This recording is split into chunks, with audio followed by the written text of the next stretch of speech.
Students, आज हम class 12 का मैट्रिक्स आव्यूह चैप्टर नंबर 3 स्टार्ट करने जा रहे हैं। तो सबसे पहले स्टार्ट करने से पहले मैट्रिक्स के बारे में थोड़ी सी जानकारी कि सन 1857 में आर्थर केली नाम के जो वैज्ञानिक थे, जब वो समीकरणों के बारे में अध्ययन कर रहे थे तब उन्होंने आव्यूह सिद्धांत से समीकरणों को हल करने के बारे में जानकारी दी। तो सबसे पहले आती बात कि इसकी परिभाषा क्या है सर। तो इसकी परिभाषा के बारे में अपन लिखते हैं कि समान संख्याओं के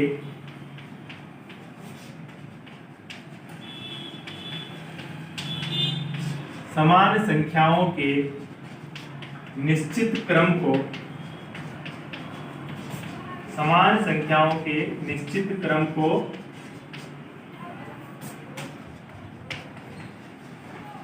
आव्यूह कहा जाता है,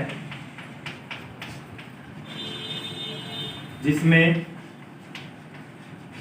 संख्याएं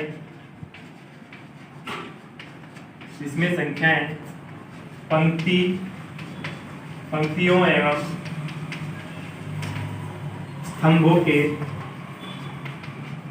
एवं स्तंभों के आयताकार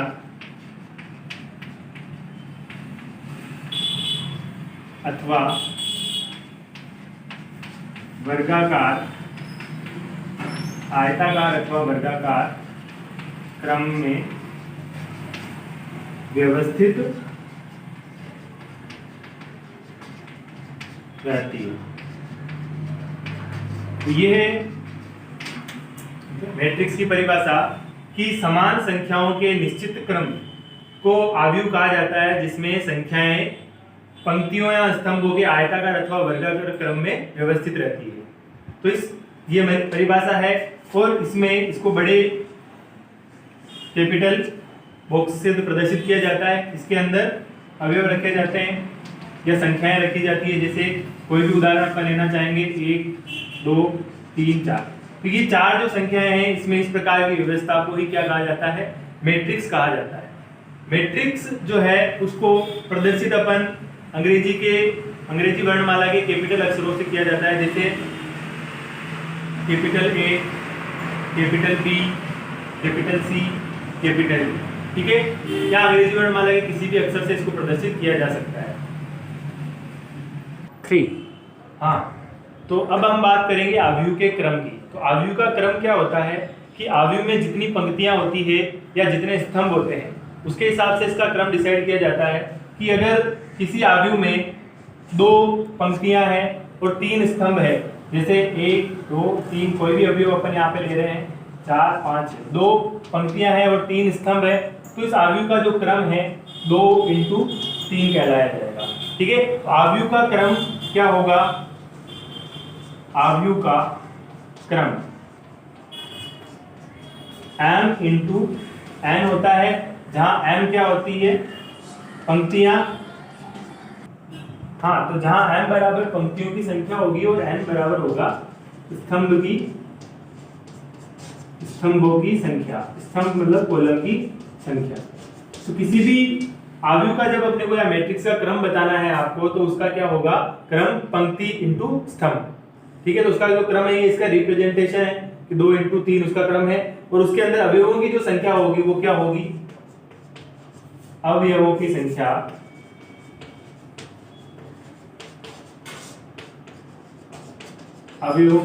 बराबर होगी m × n के बराबर होगी। ठीक है, हाँ, तो अब हम आव्यूह के प्रकार के बारे में पढ़ेंगे कि आव्यूह कितने कितने प्रकार के होते हैं, कौन कौन से होते हैं, उनकी डेफिनेशन क्या है। तो इसके अंदर पहला जो आव्यूह आता है वो आव्यूह है पंक्ति आव्यूह। पंक्ति आव्यूह यानी कि रो मैट्रिक्स, क्या बोलते हैं, रो मैट्रिक्स। सीधी सी बात है, पंक्ति को रो बोला जाता है और आव्यूह को मैट्रिक्स बोला जाता है। तो इसका सीधा सा नाम है पंक्ति मैट्रिक्स या पंक्ति आव्यूह। पंक्ति आव्यूह वो होता है जिसमें केवल एक पंक्ति हो, जिसमें पंक्तियों की संख्या एक हो। ठीक है, उदाहरण जैसे इसका एग्जांपल ले लेंगे अपन।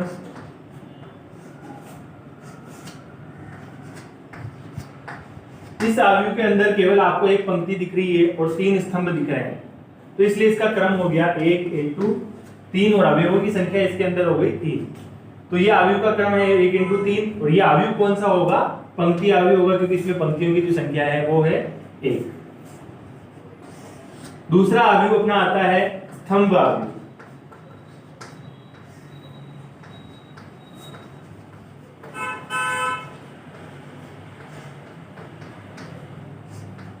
स्तंभ आव्यूह इसी प्रकार, जिसमें स्तंभ की संख्या 1 होगी, जिसमें स्तंभों की संख्या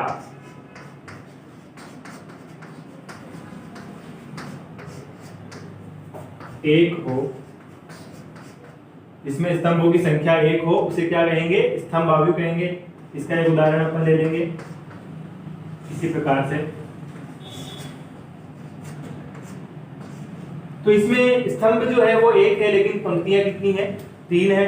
तो सबसे पहले आप लिखेंगे पंक्ति 3 इंटू स्तंभों की संख्या 1। तो इसका जो क्रम है वो कितना हो जाएगा? 3 इंटू 1 हो जाएगा। इसमें स्तंभ 1 है, अतः इसी इसको स्तंभ आव्यूह कहेंगे। तो जिसमें भी स्तंभ की संख्या जो है वो अगर 1 होती है तो उसको कहा जाएगा स्तंभ आव्यूह। इसके बाद है तीसरा आव्यूह शून्य आव्यूह। शून्य आव्यूह या जीरो मैट्रिक्स बोलते हैं जिसको।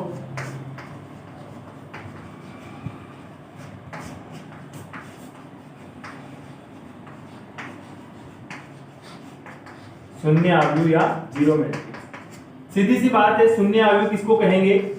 ऐसा आव्यूह जिसके सभी अवयव शून्य हो या जीरो हो। जब इसके सभी एलिमेंट अगर जीरो हो जाएंगे उसको शून्य आव्यूह कहेंगे। जिसके सभी अवयव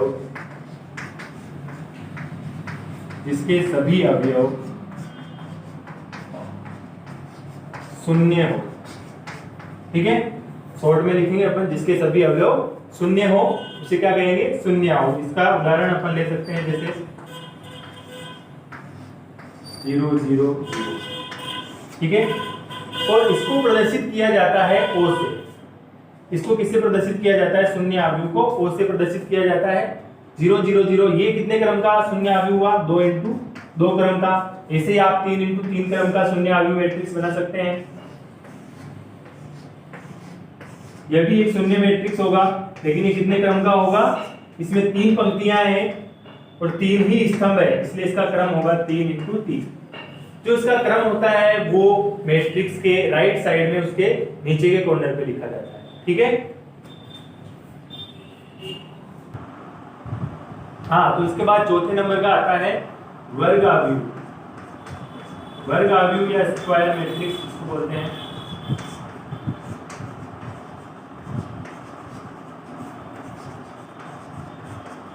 स्क्वायर मैट्रिक्स क्या होगा कि अपन बचपन से पढ़ते आ रहे हैं। स्क्वायर क्या होता है? वर्ग क्या होता है? कि जिसमें दोनों भुजाएं या आमने सामने की भुजाएं या चारों भुजाएं बराबर होती है, जिसकी सभी भुजाएं बराबर हो उसे वर्ग आव्यूह कहते हैं। क्या कहते हैं? वर्ग आव्यूह कहते हैं। तो इसी प्रकार इसमें भी यही सिस्टम होगा कि जिसके पंक्तियों और स्तंभों की संख्या, जिसमें पंक्तियों और स्तंभों की संख्या समान होगी वो क्या होगा? वर्ग आव्यूह कहलाएगा। जिसमें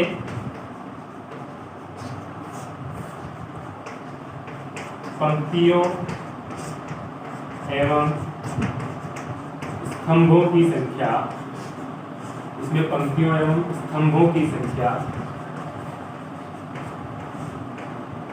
समान,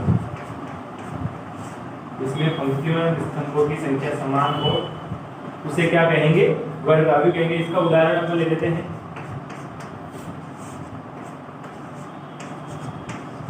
जैसे इसमें 2 पंक्तियां हैं और 2 ही स्तंभ है, तो इसका क्रम जो होगा वो होगा 2 इंटू 2। ठीक है, तो हमेशा हमारे को पता है कि वर्ग आव्यूह में पंक्तियों और स्तंभों की संख्या समान होगी, तो इसका क्रम को आप सीधा लिख सकते हैं। क्या लिख सकते हैं? इसका क्रम 2 है। ठीक है, तो इसके क्रम को आप सीधा 2 भी लिख सकते हैं। जैसे 3 क्रम की 3 इंटू 3 क्रम का कोई लेते हैं अपन,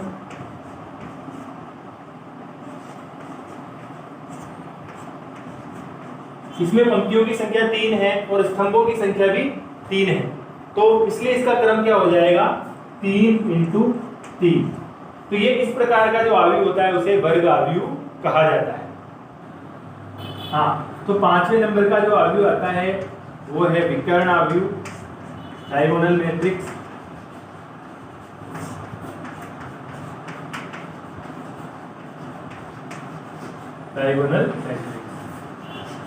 डायगोनल मैट्रिक्स जो है वो स्क्वायर मैट्रिक्स का ही एक विस्तृत आगे का रूप है। तो विकर्ण अवयव किसे कहेंगे? ऐसा वर्ग अवयव जिसमें विकर्ण के अतिरिक्त सभी अवयव शून्य हो उसे विकर्ण अवयव कहा जाएगा। कि ऐसा वर्ग अवयव है, ऐसा वर्ग अवयव जिसमें विकर्ण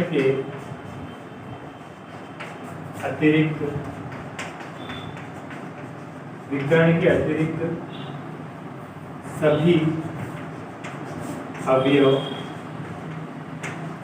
सभी अवयव शून्य। विकर्ण आपको कौन सा लेना है? मुख्य विकर्ण लेना है। कि कोई भी जो वर्ग होता है उसमें दो विकर्ण होते हैं, तो पहला आपको लेना है मुख्य विकर्ण। मुख्य विकर्ण कौन सा होता है? जैसे अभी अपन एग्जांपल के थ्रू समझेंगे। जैसे इसका एग्जांपल है,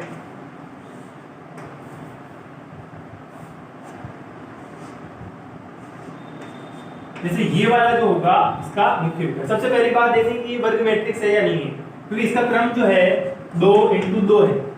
तो ये कौन सी मैट्रिक्स हुई? वर्ग मैट्रिक्स हुई। वर्ग मैट्रिक्स का जो ये वाला विकर्ण होता है, ये कौन सा विकर्ण होता है? मुख्य विकर्ण होता है ये वाला। तो इस मुख्य विकर्ण के अलावा जितने भी अवयव होंगे उस मैट्रिक्स में, वो आपको क्या कर देने हैं? शून्य कर देने हैं। वो आपको शून्य करने के बाद जो मैट्रिक्स बनती है वो मैट्रिक्स होती है आपकी, कौन सी मैट्रिक्स होती है? विकर्ण मैट्रिक्स होती है, डायगोनल मैट्रिक्स होती है। हाँ, तो अब हमारे छठे नंबर का जो मैट्रिक्स है वो है अदिश अवयव। अदिश अवयव क्या होगा? अदिश अवयव को बोला जाता है स्केलर मैट्रिक्स। कि ये क्या है कि जो अभी अपन ने विकर्ण अवयव पढ़ा उसका आगे का रूप है। कि विकर्ण अवयव में क्या होता था कि उसके मुख्य विकर्ण के अतिरिक्त सभी अवयव शून्य होते थे। तो इसमें क्या करना है कि ऐसा विकर्ण अवयव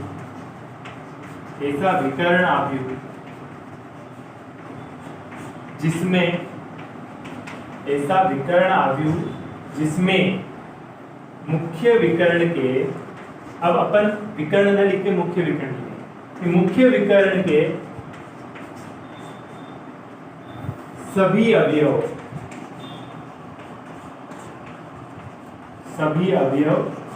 समान, अर्थात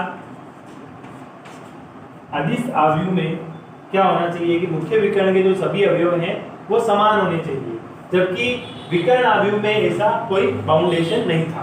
तो इसका एग्जांपल ले लेते हैं अपन। अब अपन 3 × 3 क्रम का कोई मैट्रिक्स लेंगे, जैसे 1 0 0 0 3 2 0 0 0 2। तो यहाँ पर आप देख रहे हैं कि जो इसका मुख्य विकर्ण है उस मुख्य विकर्ण के जो सभी अवयव हैं वो समान है या 2 हैं, और उसके अतिरिक्त जितने भी अवयव हैं वो शून्य। अर्थात ये तो ये बता रहा है कि ये कौन सा अवयव? विकर्ण अवयव। और ये मुख्य विकर्ण के अवयव अगर समान है तो वो ये चीज प्रदर्शित करेगा कि ये अदिश अवयव है। ठीक है, इसका क्रम क्या होगा? 3 × 3 होगा। ठीक है, तो ये इसका उदाहरण है। हाँ, तो 7वीं जो मैट्रिक्स है अपनी वो सबसे इंपॉर्टेंट है। वो अपने पूरे चैप्टर में, तीसरे चैप्टर, चौथे चैप्टर, 5वें चैप्टर सब में काम आएगी, तो उसको ध्यान से देखना। क्या है? इकाई मैट्रिक्स, इकाई अवयव या इकाई मैट्रिक्स बोलेंगे इसको, इसमें बोलेंगे यूनिटी मैट्रिक्स। यूनिटी मैट्रिक्स किसको कहेंगे? कि जिसमें ऐसा अदिश अवयव जिसमें मुख्य विकर्ण या ऐसा विकर्ण अवयव जिसमें मुख्य विकर्ण के सभी अवयव इकाई हो या एक हो, ऐसा विकर्ण अवयव जिसमें मुख्य विकर्ण के मुख्य विकर्ण के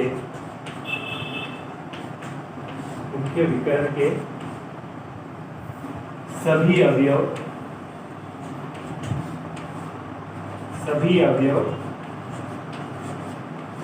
इकाई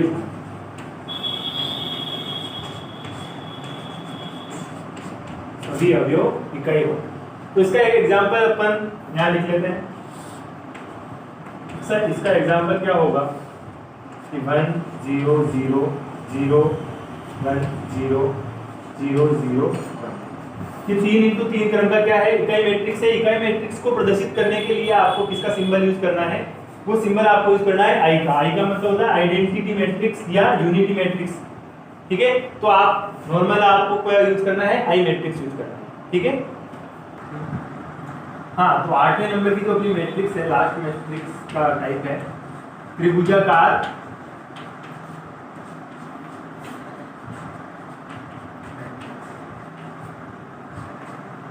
या जो भी बोले त्रिभुजाकार आव्यूह, ठीक है। त्रिभुजाकार आव्यूह इसको बोलेंगे ट्राइएंगुलर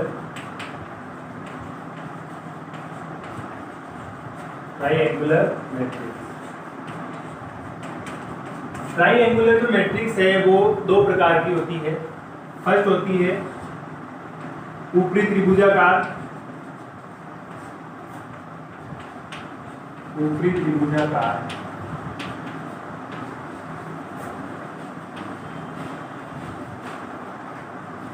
त्रिभुजाकार मैट्रिक्स।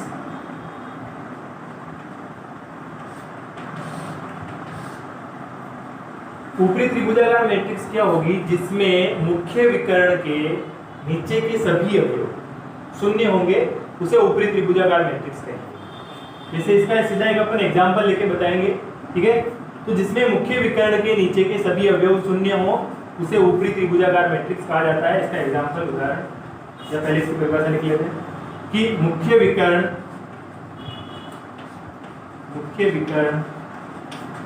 के नीचे के सभी अवयव शून्य हो। मुख्य विकर्ण के नीचे के सभी अवयव शून्य हो, उसे ऊपरी त्रिभुजाकार मैट्रिक्स कहते हैं। एग्जांपल, जैसे कोई भी मैट्रिक्स है, सबसे पहले वो वर्ग मैट्रिक्स होनी चाहिए, ठीक है।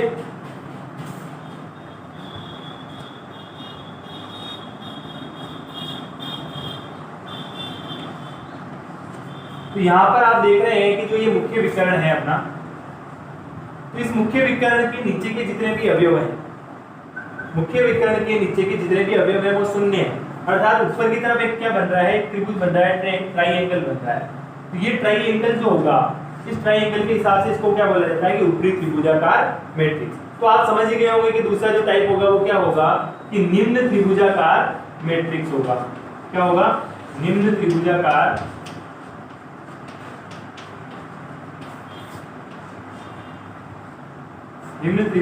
आव्यूह।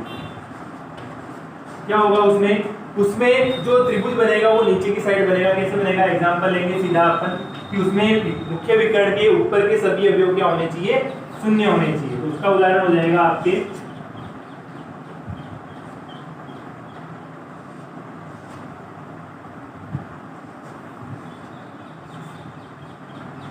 मुख्य विकर्ण के